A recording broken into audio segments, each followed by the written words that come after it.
അത് നമുക്ക് ഈ തിരനോട്ടം എന്ന് പറയുന്ന അതായത് നമ്മൾ ദൂരദർശൻ കൊടുക്കുന്ന ഔട്ടിന് പ്രേക്ഷകരുടെ ഭാഗത്ത് നിന്ന് വരുന്ന പ്രതികരണങ്ങളാണ്.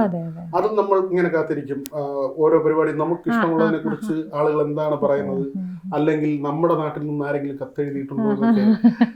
ഇപ്പോഴാണെങ്കിൽ നമുക്ക് യൂട്യൂബിന്റെ താഴെ എഴുതിയിടാം, അല്ലെങ്കിൽ ഒരു ചാനലിന് എങ്ങനെ വേണമെങ്കിലും നമുക്ക് അറിയിക്കാം.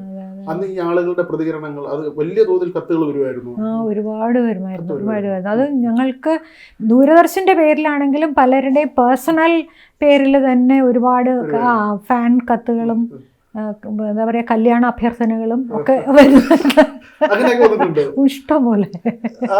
ഞാൻ എൻ്റെ മോളായി കഴിഞ്ഞിട്ട് പോലും വന്നിട്ടുണ്ട് എനിക്ക്.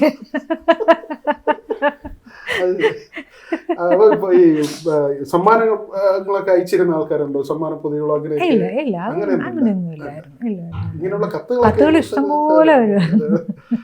പക്ഷെ നമ്മുടെ പേഴ്സണൽ അഡ്രസ്സ് അറിയാത്തതുകൊണ്ട് എല്ലാം ദൂരദർശൻ കേന്ദ്രം എന്ന് പറഞ്ഞാൽ അങ്ങോട്ടാണ് വരുന്നത്. അപ്പൊ അവിടെ ഉള്ളവർ നമുക്ക് വരുന്ന നമ്മുടെ പേരിൽ വരുന്നത് എടുത്തു തരുന്നത്.